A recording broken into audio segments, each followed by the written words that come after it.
Kisah para nabi, akhlak mulia, cara baginda tunjukkan cinta. Sedikit demi sedikit iman pun naik dari telinga masuk ke amal. Assalamualaikum warahmatullahi ta'ala wabarakatuh. Selamat kembali dan selamat Hari Raya. Lagu rock tak 2, 3 kucing belang. Okay, silakan Ustaz sambung. Itu dia. tu je saya tahu. Si kucing belang. Miau. Yes, sama. Oh, miau. Detail. Tapi tu kira lagu raya paling hype untuk tahun ni Oh, banyak berjuta-juta orang nampak download dan lihat view ya. Next year kita minta nak buat lagu raya. Tapi tak nak 2, 3 kucing berlari lah. Boleh lah, dia nak kena macam hype, baru dia akan fly. Apa? Tapi jangan, okay, tak apa. Adalah lagu-lagu siapa, Cik Lan pun ada buat lagu. Cik Lan buat lagu apa? Tak apa. Oh, gitaris sendiri. Okay, Dia baik. ada a bit of luca sikit lah. Tapi Apa lagu raya Ruca? nanti dah dengar. Okay. Saya tak Okay. tahu. Saya tak boleh komen dulu. Belum tahu. Ya. Betul apa? Apa khabar ASEAN? Sihat raya Ya, Alhamdulillah. Itu Azmi baru balik daripada Malaysia. Malaysia. Datang sini dari Malaysia. Macam mana? Masya Allah, si jauh. Hmm. Dan mereka pun saya dengar dari apa berapa minggu ni kan telah memenangi beberapa award. Betul. Apakah awardnya? Awardnya top manager Cik Yeah. Azmi Cik Ian dapat apa Cik Ian? Top apa? Top achiever. Top achievers. Aku nak cakap nama tu asyik lupa. Top achievers and top manager. Dia benda ni macam apa? Every year lah. Every annual. So dikirakan for the year of 2025. 2025. Faham. And if you may explain, this is one of the prestigious award in the punya real estate industry kan? For the company. For the company. Masya Allah. Mana era. So kalau korang ingin membeli jual rumah anda, sekarang kirakan still a good time lah. Boleh jual beli lah Macam boleh. mana Cik Asian sekarang? Boleh tak? Sekarang is it a good time to sell or is it a good time to buy? Now is the market I think dah mula soften. Price pun dah turun. Okay. So those buyer yang when they apply for the BTO sales of balance in February, result pun dah keluar. So mana yang hampa kecewa will start to look for resale flat. InsyaAllah. Hampa kecewa Tapi sekarang aku tengok flat BTO pun mahal-mahal so. Mahal. Kalau aku beli 3 bilik dekat Yishun 400 lebih, mahal apa?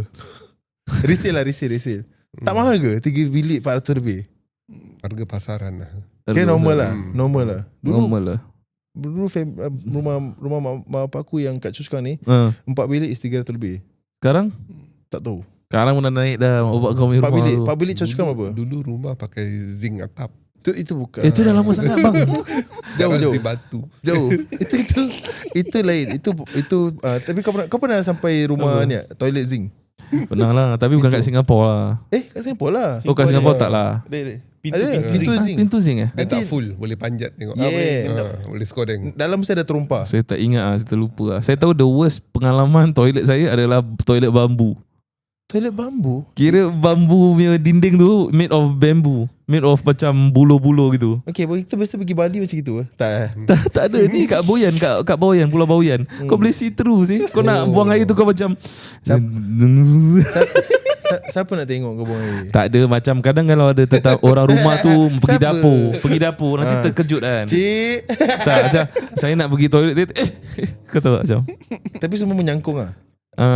setahu aku semua menyangkung lah. Okay, tak boleh lah. That means aku tak boleh pergi Boyan. Okay, kalau korang ingin jual beli rumah boleh saja hubungi ASEAN di 91157905 atau hubungi mereka di Instagram mereka as.me.era dan juga yan.boyan. Yeah, kita teruskan kembali kepada Rasul series Nabi Shu'aib alaihi salam. Nabi Shu'aib AS merupakan salah satu Nabi yang diturunkan kepada bangsa kaum Arab ataupun bangsa Arab antara lainnya, dan juga Nabi Shu'aib ini merupakan anak daripada Nabi Ibrahim AS. Nabi Ibrahim AS yang pernah saya kongsikan adalah dua Nabi ataupun dua isteri yang orang kata tu sangat-sangat masyhur lah. Yang pertama apa? Cik Azmi dengan Cik Yan, ingat lagi tak? Pertama isteri Nabi Ibrahim. Dah jadi kuis Betul. Apakah? Siti Baca.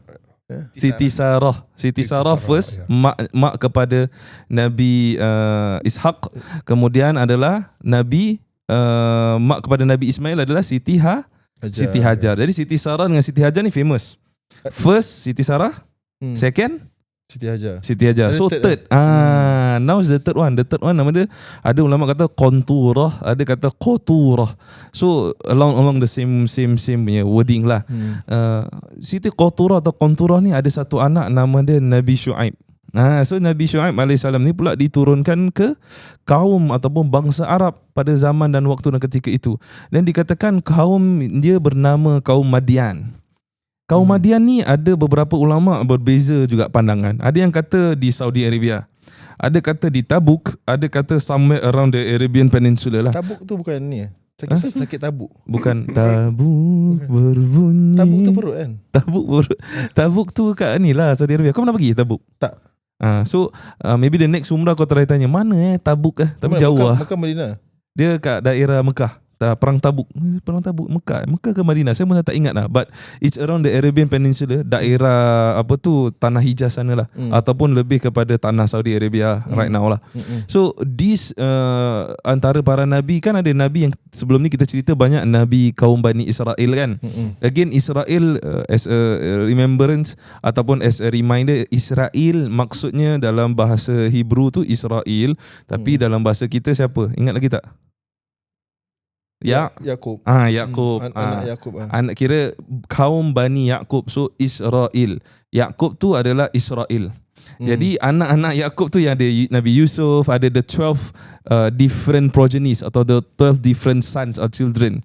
So ni dia kata the lost tribe of kaum Yahudi kan, ataupun along the same line. These are all the history. Kalau nak tahu lebih lanjut boleh juga dengar Ustaz Auni Muhammad. Tapi right now today kita akan cakap tentang bahasa Arab pula ataupun kaum Arab, iaitu Nabi Shu'aib ini sendiri. So Nabi Shu'aib ini dia diutuskan kepada satu kaum. Kaum ini sebenarnya dia banyak kelebihan yang Allah beri pada mereka. So kaum Madian ni, yang pertama dia ada dua main kaum. Satu kaum Madian ni dia dalam kota dia. So inside the city, luar city or the outskirts of the city, di pinggiran city ada kaum yang dipanggil Ashabul Aikah.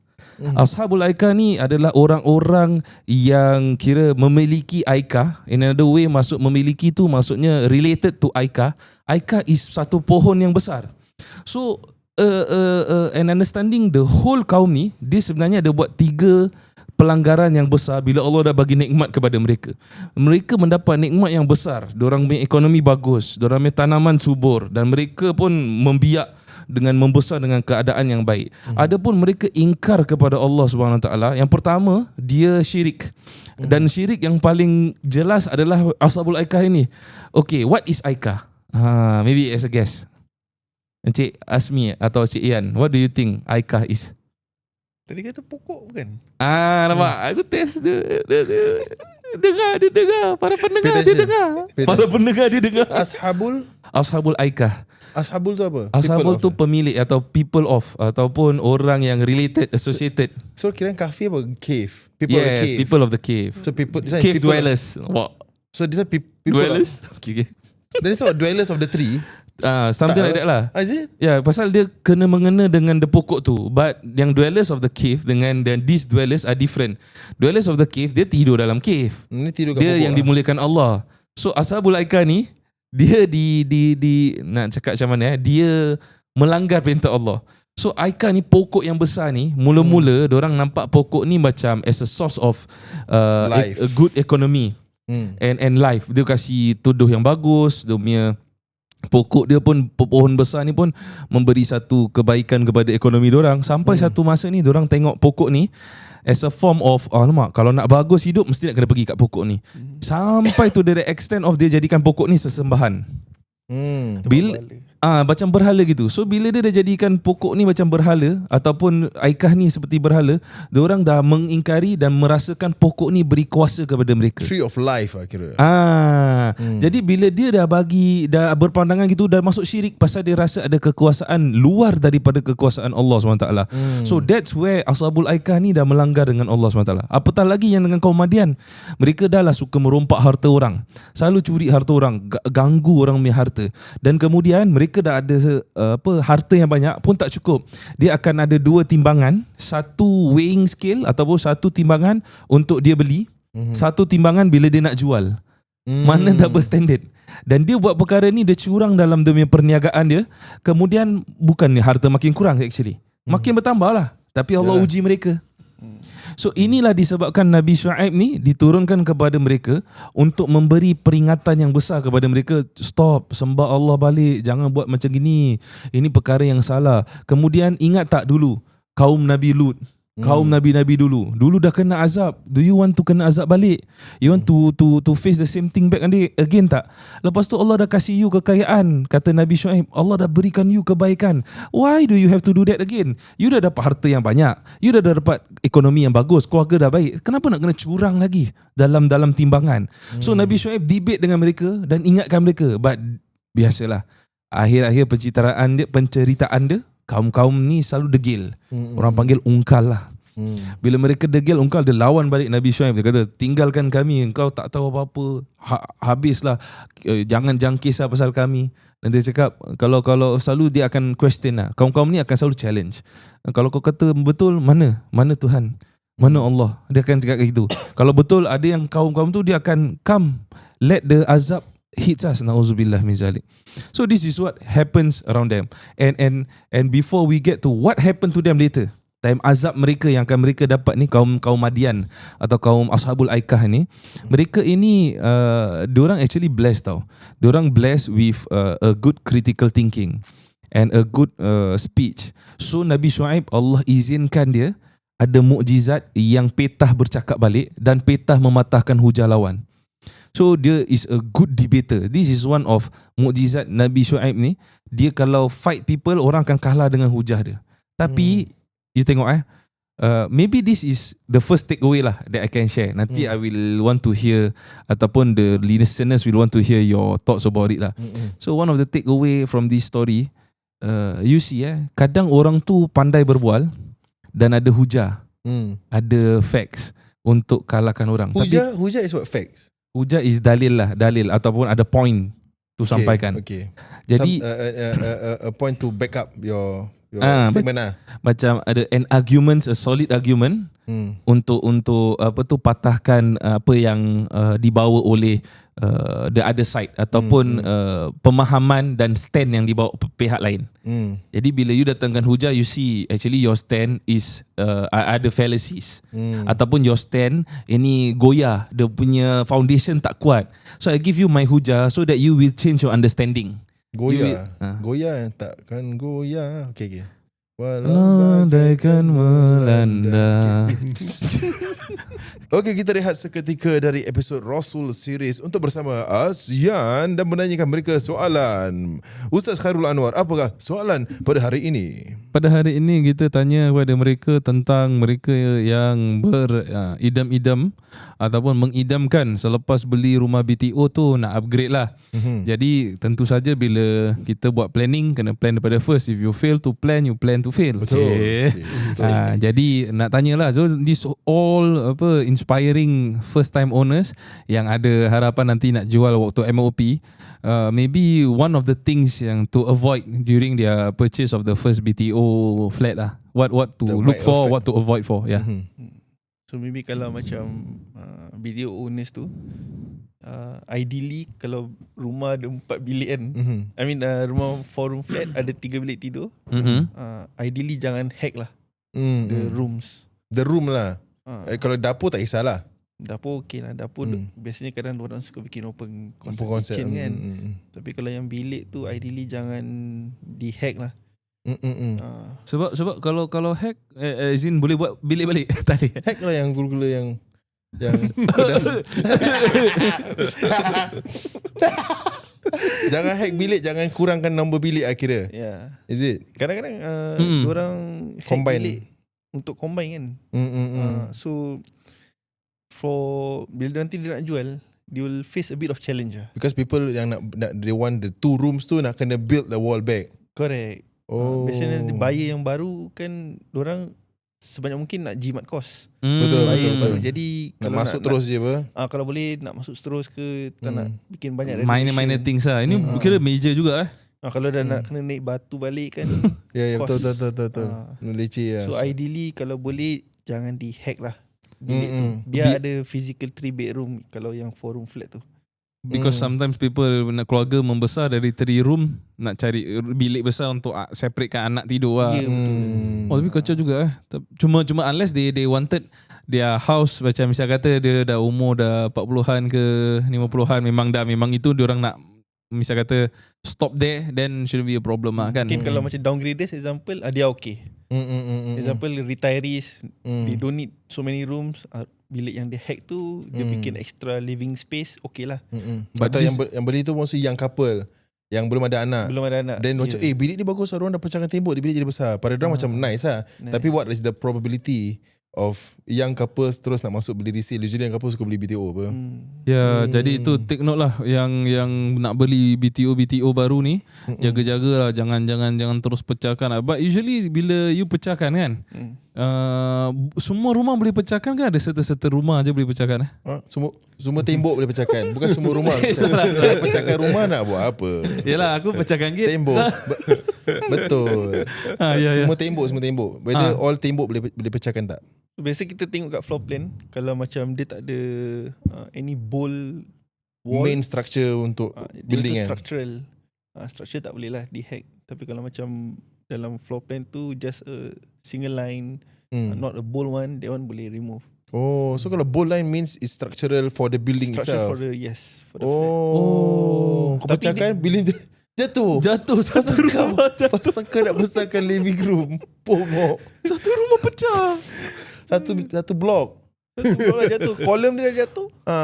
Oh, tapi usually macam sekarang nampak banyak yang buat gitu pasal design and maybe nak fill a larger space ke. But it's not advisable untuk orang yang nak upgrade nanti lah. Kalau macam dia nak jual nanti, dia face a bit of difficulties. Yalah. Dia ada challenges lah, because dia pay market tu very niche for that kind of pool of buyers. Faham. So this dia tak accommodate to the masses. Faham. So kalau korang nak perlukan any advice dalam perumahan untuk jual beli rumah, boleh saja hubungi Asian di 91157905. Atau macam soalan-soalan tadi yang kita kemukakan, you ada extension of the soalan, you can DM them at ian.boyan or as.me.era, or in fact just follow them first lah. Yes, correct. Kita sambung ke Rasul series.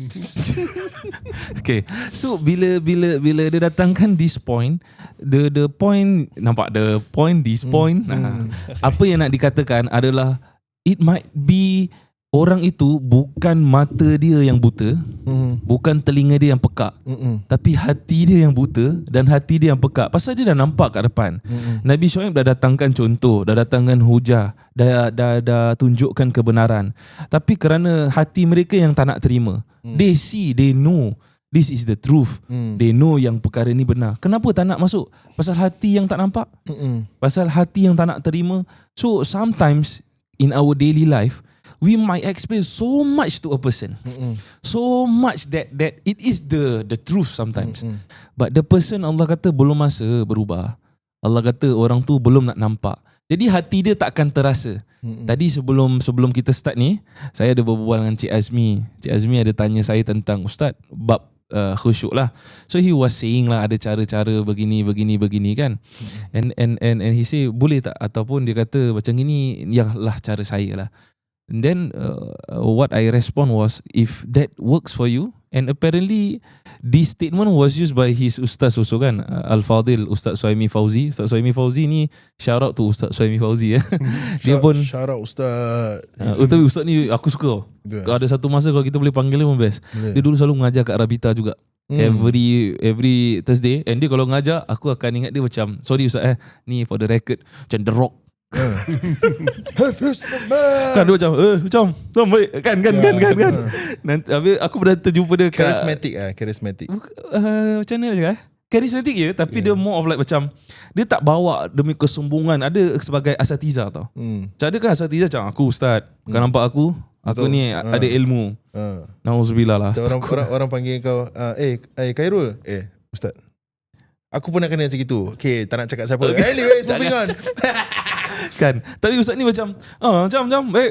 Habis aku terlampak dekat JB satu kali kan. Ustaz, macam kira lepak gila dia. Aku suka ustaz ni. Tapi dia punya ilmu fikir dengan ilmu tentang pernikahan, masya-Allah. Salute dah. So, ustaz ni cakap sama juga. What makes it work, apa yang buat kamu work, kamu ikut.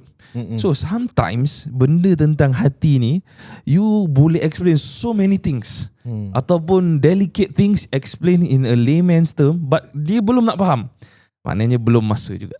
Ini yang kita dapat tengok daripada cerita Nabi Shu'aib, yang dia dah jelaskan sejelas-jelasnya. Dia punya skill is debating.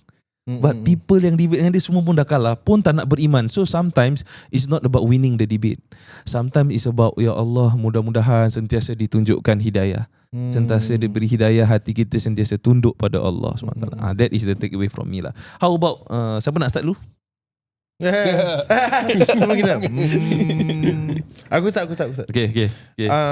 I just want to continue on that point lah, because I think itu benda adalah kita sebagai manusia, kita confirm, kalau fikir balik, kita pernah lalui itu fasa where kita tahu benda tu salah, kita ditegur, tapi kita still keep a blind eye, and kita still nak buat apa yang kita nak buat. Maybe kita masih muda ke, kita masih at the very rebellious punya stage.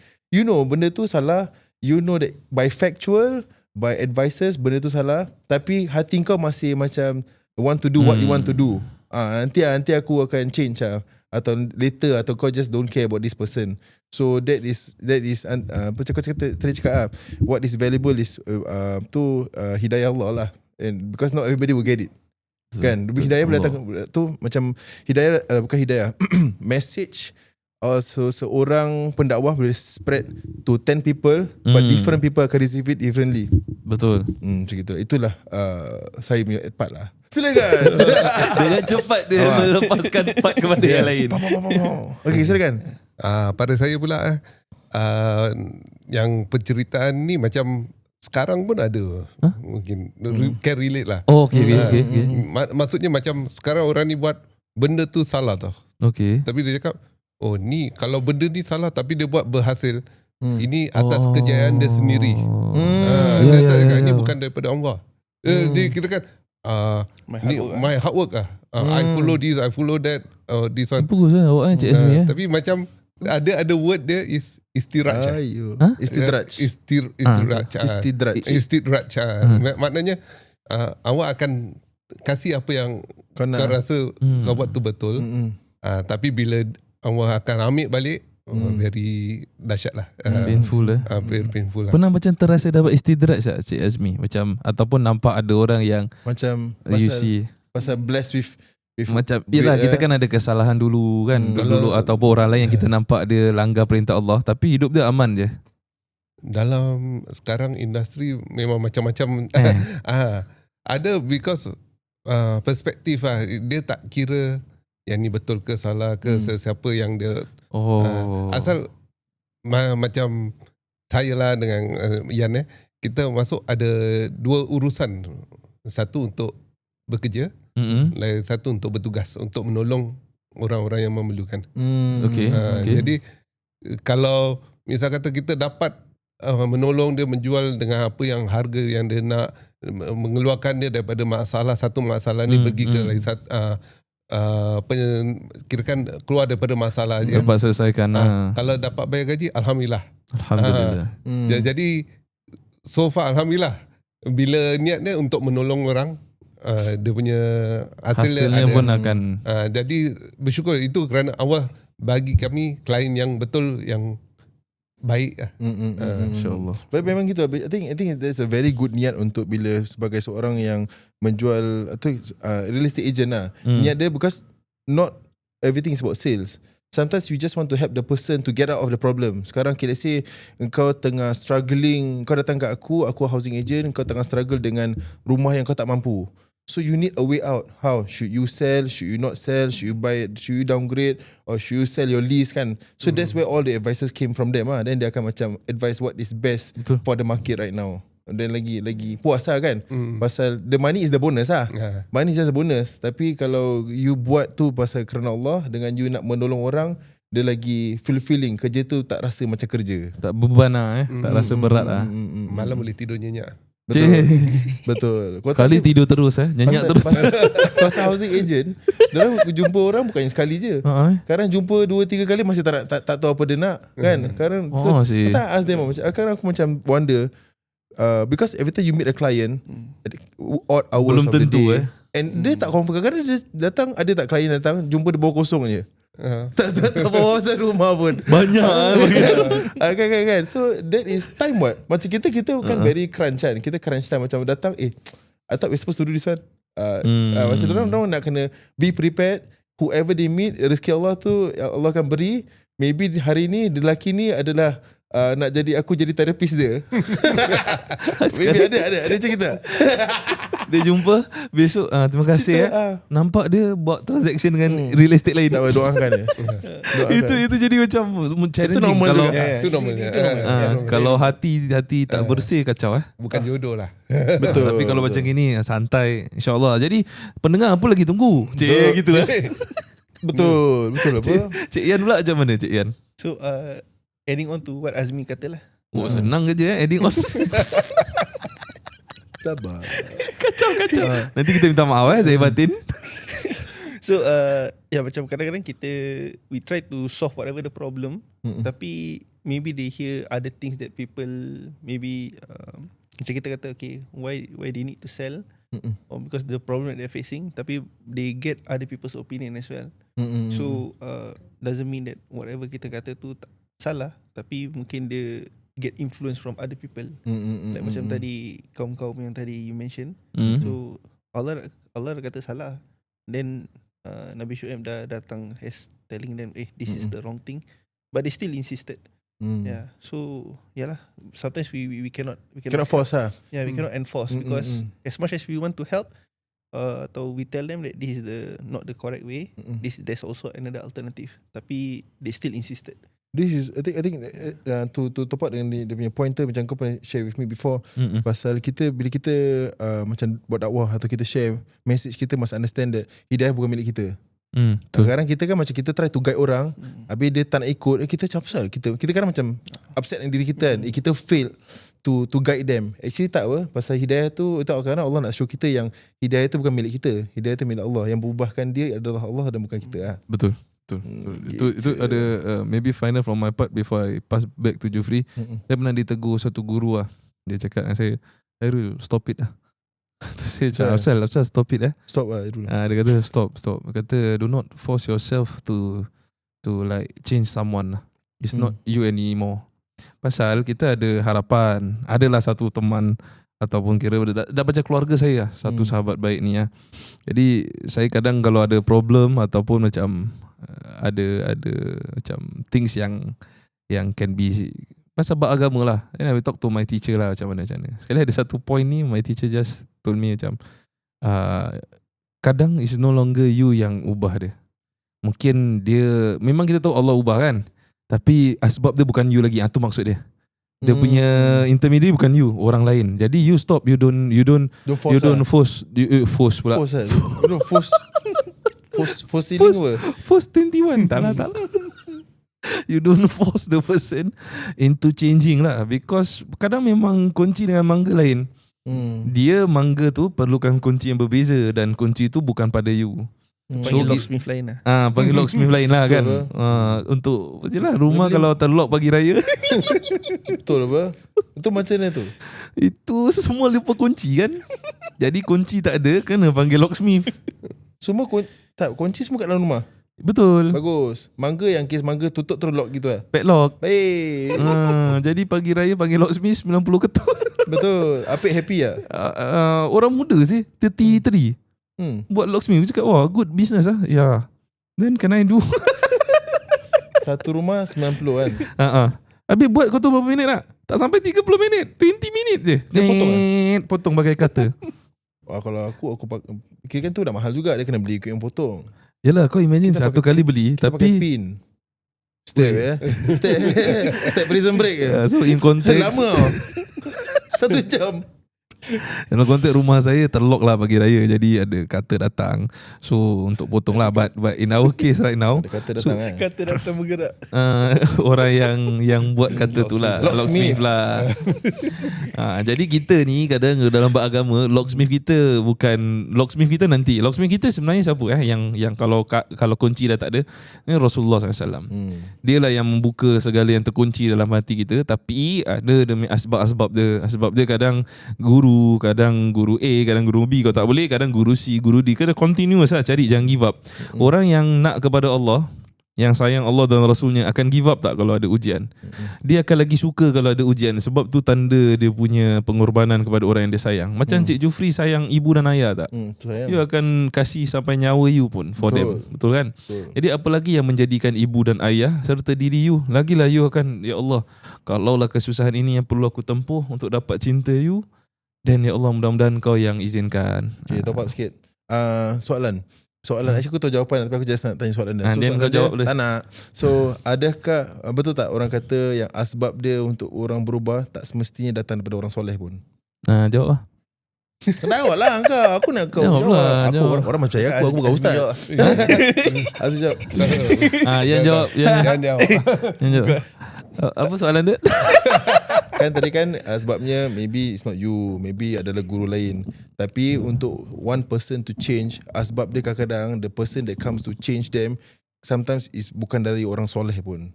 Tak, dia kena orang soleh. Kalau agama, dia untuk tukar the first part boleh benda lain. Macam the stepping stone kan, first kan. The shift lah. The shift boleh. Tapi untuk nak jalan kepada Allah, mesti kena orang soleh, mesti kena orang yang bersanad, mesti kena mursyid yang wali. Itu guru lah. Itu guru lah. Untuk nak sampai pada Allah lah. Kalau for the change boleh. Change untuk macam misal kata you tengah diam, tiba-tiba you nampak ada nenek cross the road, tak ada kena mengenai dengan you.